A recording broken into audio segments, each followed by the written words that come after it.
Hi guys, welcome to Teacher Jen Tutorials, and today we have a very interesting topic.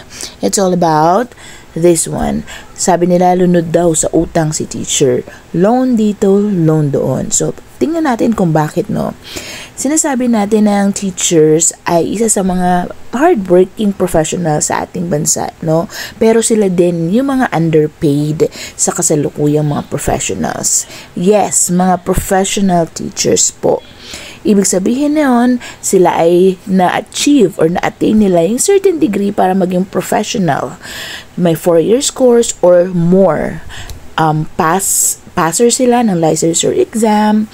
Okay, application for teaching, ayan. Ito yung mga binabanggit ko na to. Ito ay mga ilan lamang sa mga naging gastos ni teachers. Kasi hindi naman talaga lahat dyan ay kayang mag-provide ng family. Minsan sila talaga yung nagiging breadwinner din. Tapos nagtutustos sa sarili nila para lang makatapos sa pag-aaral. And syempre may mga pangangailangan din sila sa school na kailangan i-provide.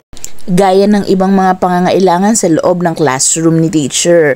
Although may budget naman allocated dito, pero hindi yun sapat para talaga ma-achieve yung magandang ambience, magandang classroom para sa mga bata. Siyempre si teacher ay kailangan din niya ng magandang tahanan kagaya ng ibang mga professionals, no? Bahay at lupa pa lang, it takes like $1 million for us to be able to establish or have a good shelter. Siyempre yung mga family din nila, kailangan din nilang mapaaral sa mga mahuhusay na paaralan yung mga bata. Siyempre may mga tuition fees or mamabaon yan. Siyempre minsan si teacher din ay nagkakasakit or family, part of the family ay nagkakasakit na hindi parte sa kanilang mga insurance. So, kaya nag-i-spend din talaga si teacher, no? At syempre, saan ang takbuhan ng mga guro? Sa bangko. And then, wala na namang ipon yung ibang mga guro, karamihan, niloloan talaga nila ito. At kaya sila nagkakapera ng ganon. Minsan naman din, kapag lunod na talaga sa mga loan, hindi na pwede kasi nga, nasa maximum of 5,000 na lang per month yung sinasahod nila. Sinasangla pa nila yung ATM nila. O kaya naman nang hihiram sa kapwa guro, no? Halos lahat na ng kapwa guro, lahat na ng kakilala niya, talaga namang hinihiraman na or kaya pinapakiusapan na, no, na magpaluwal muna ng pera para lang may panggastos. So, ano yung mga solusyon na naiisip natin dito? Syempre, kailangan din natin ng pangmalawakang solusyon. Hindi yung laging utang, laging ganito, ganyan. Kasi ito ay pansamantalang solusyon lamang. And isa sa nakikita natin dito is ito, financial literacy.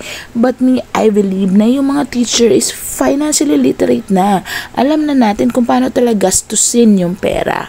Kaya naman, isa lang sa nakikita natin solusyon nito ay yung pagkakaroon o pagtaas ng sahod. Yes, salary increase. Matagal na pong pinapanawagan ng mga guro na kahit paano ilagay sa prioritization ng government ang mga teacher, na magkaroon naman lang ng balanse or kaya naman sapat na sahod. Kasi kung titingnan natin yung salary ng public school teachers, yung entry level nila na 20,000 na ngayon ay 27,000 na. At kung titingnan natin yung monthly expenses ay kulang na kulang po ito sa mga kaguruan. Kaya naman nananawagan ang mga kaguruan, nananawagan kami sa bagong leadership ng ating bansa, no, si President Bongbong Marcos, na isatupad na or ibigay na yung salary increase na hinihingi ng mga teacher. Ang hinihingi namin ito ay hindi kalabisan, bagkus ito lamang ay patas para sa mga kaguro ang ginagawa ang lahat para sa mga bata at sa kanilang kinabukasan, na sana po ay inyong maunawaan at pakinggan. Maraming salamat po.